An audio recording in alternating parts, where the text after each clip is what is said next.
बहुत ही अच्छा प्रश्न। समय और समय का मिश्रण का प्रश्न है। आइए जानते हैं। 20 लीटर और 36 लीटर के दो कंटेनर हैं जिसमें दूध और पानी का अनुपात 3:7। देखिए जी, 20 लीटर वाला में अनुपात है 3:7 और 36 लीटर वाला में अनुपात है 7:5 दूध और पानी का। यदि दोनों कंटेनर को एक दूसरे से मिश्रित कर दिया जाए तो दूध और पानी का अनुपात क्या होगा? आइए निकालते हैं हम लोग। 20 लीटर वाला में दूध और पानी का अनुपात कितना है? आ, आसानी से हम लोग इसको बनाएंगे जी, बहुत ही इजी पार्ट है। 20 लीटर पहले से था, इसमें अनुपात तो 3:7 था। इसका मतलब हुआ कि 20 लीटर में दूध का मात्रा 3 है और 20 लीटर में दूध का मात्रा 7 है। अनुपातिक रेशियो में दूध का मात्रा कैसे निकालिएगा? 20 बटा दोनों को जोड़ने से 10 आ जाएगा और गुने कितना? 3। ते 20/10 काटिएगा तो दूध का मात्रा आपको मिल जाएगा कितना? 6। ये दूध का मात्रा मिला। उसी ढंग से अगर हम लोग इसमें पानी की मात्रा निकालें, सेम कहानी होगा। कैलकुलेट हम लोग आइए करते हैं। पानी की मात्रा हम लोग निकालने जा रहे हैं। ये 20/10 गुने 7 हो जाएगा, 2 से कट जाएगा तो 14 लीटर। ऐसे भी आप 20 में से 6 घटा करके 14 कर सकते थे। 36 वाला में 7:5 में है। यहाँ पर दूध की मात्रा कितना? 36/12 गुने 7। भाई ये 3 से 30 को कट जाएगा तो 70 की 21 लीटर दूध हो गया। और 21 36 में से अगर 21 घटा लीजिएगा तो 15 लीटर आपको पानी मिल जाएगा। आप इन दोनों जो मात्रा निकला दूध और पानी का, आप इन दोनों को जोड़ लीजिए तो नए जो मिश्रण मिलेगा उसमें दूध की मात्रा 27 और नए मिश्रण में पानी की मात्रा 29 हो जाएगा। हमारा ऑप्शन नंबर 3 सही जवाब है। बढ़ते हैं अगले प्रश्न की तरफ। हर्षी ने स्टोर से एक नई स्वेटर खरीदी। ठंड का मौसम है, नया नया स्वेटर खरीदा जा रहा है। यस। जब वे 40% छूट दे रहे थे, भाई छूट भी है 40% का। यदि स्वेट शर्ट है, sorry, okay, smart boys. Sweat shirt का अंकित मूल्य 2,999 है। समझ में नहीं आता ये 999 का क्या चक्कर है। हर्षी ने छूट के साथ कितना भुगतान किया? ओके, अगर वो 40% छूट पर खरीदी है, इसका मतलब कि उसने 60% मूल्य को पे किया है। अगर 100 में 40% छोड़ दिया जाए तो देना आपको कितना पड़ेगा? 60%। यस। हटाइए इसको। इकाई अंक से आप इसको बना सकते हैं। 9×6 = 54। इकाई अंक 4 आएगा। Option number 2। देखिए यहाँ इकाई अंक के रूप में 4 है। चूंकि दशमलव के बाद 4 का कोई वैल्यू तो जीरो का वैल्यू तो कोई होता नहीं, इसलिए इसका यूनिट डिजिट 4 आ रहा है, इसलिए हमारा ऑप्शन नंबर 2 सही है। बढ़ते हैं अगले प्रश्न की तरफ। यहाँ समय दूरी का एक प्रश्न है। एक कार 108 किलोमीटर प्रति घंटा की चाल से एक निश्चित दूरी 3 घंटे में तय करती है। बढ़िया।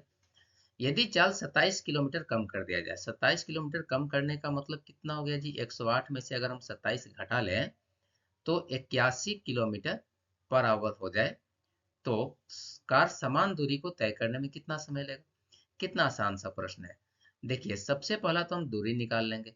दूरी बराबर होता है जी चाल गुने समय, मतलब 108 गुने 3। ये देखो ये दूरी निकला है, लेकिन हमको इसी दूरी को 81 किलोमीटर प्रति घंटा की चाल से तय करना है।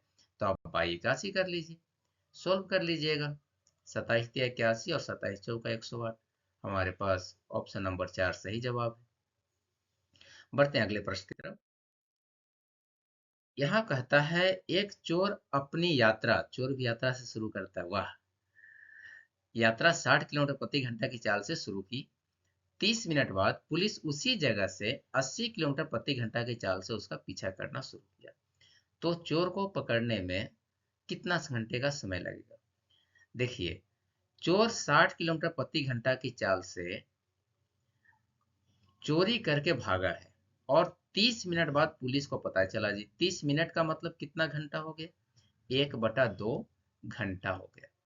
तो पहले तो निकाल लेते हैं कि चोर पुलिस से कितना आगे निकल गया। अगर चोर यहाँ से चोरी किया तो आधे घंटा में तो चोर यहाँ चल चुका है। अब चोर ने कितना घंटा दूरी कितना किलोमीटर का दूरी तय कर लिया?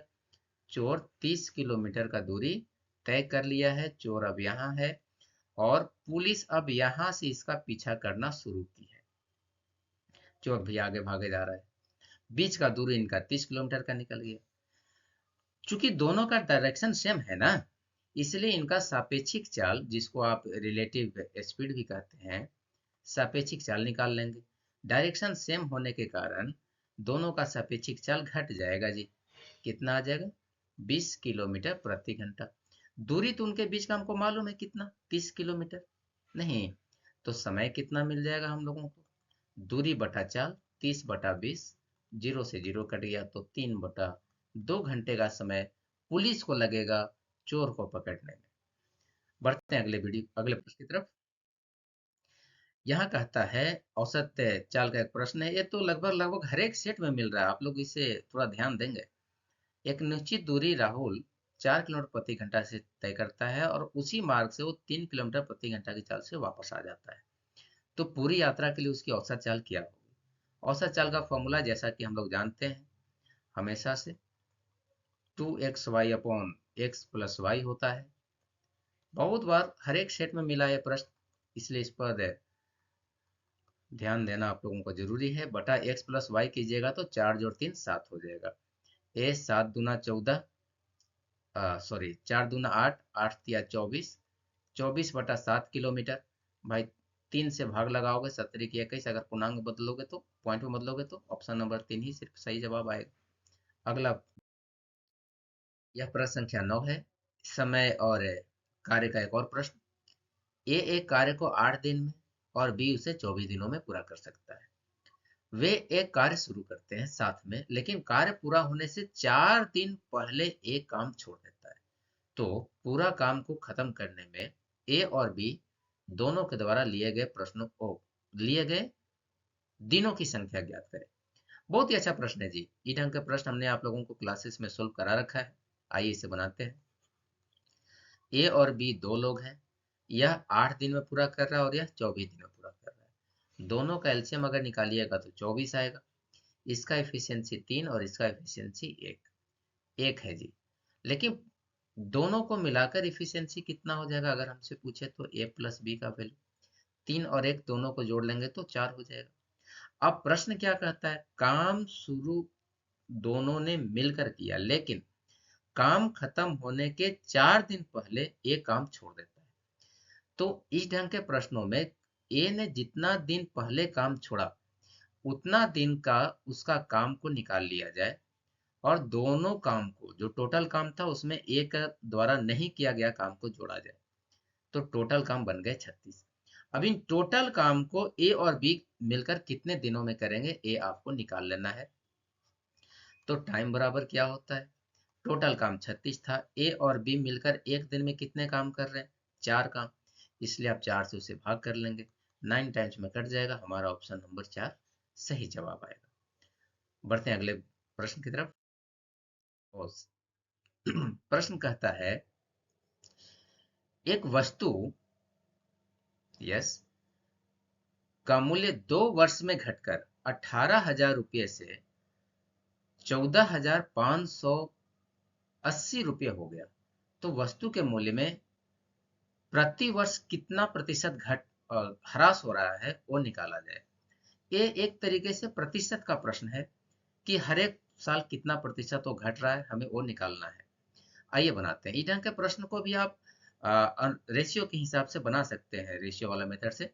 हम पहले क्या करेंगे, जो बाद वाला मूल्य है आप उसको ऊपर में लिख लीजिए। ये 14,580 है और बटा कितना है? 18,000 है। कोशिश करना है कि इसे स्क्वायर के रूप में लेकर आए, राइट। चूंकि 2 वर्ष है इसलिए स्क्वायर के रूप में लेकर आए। 3 वर्ष होता तो हम क्यूब के रूप में लेकर आते। एक जीरो से एक जीरो तो ऐसे ही कट गया। यहाँ है जी 18। 18 को आप 1800 है, 1800 को आप 18 से काट लीजिए तो नीचे में 100 मिल जाएगा। और ऊपर में अगर काटिएगा तो 18 8 44 से 144, 145 में से 144 घटा तो एक 18 81 बच गया। हमारे पास वैल्यू मिल गया जी 81/100, मतलब है 9/10 का स्क्वायर है। अब हम इसमें से सिर्फ रेशियो वाले को निकालेंगे। 9/10 है, पहले से 10 था, अब घट के कितना हो गया है, 9, 1 साल का है। तब इसका प्रतिशत डिक्रीज कितना है, 1 घट रहा है ना इसमें, तो 1 × 100 आप 10 कर लो जी। कितना प्रतिशत घट गया है, 10%, हर 1 साल घट रहा है। ऑप्शन नंबर 3 हमारा सही जवाब है। आज के लिए इतना ही। अगर वीडियो पसंद आया हो तो इसे लाइक करें, चैनल पर नए हैं तो सब्सक्राइब करें, साथ ही अपने साथियों के साथ शेयर भी करें ताकि वे भी इन प्रश्नों को देख सकें, स्मार्ट वे में इसे सोल्यूशन कर सकें और अपनी तैयारी को एक संपूर्ण रूप दे सकें। मिलते हैं अगले वीडियो में कुछ और प्रश्नों के साथ। धन्यवाद।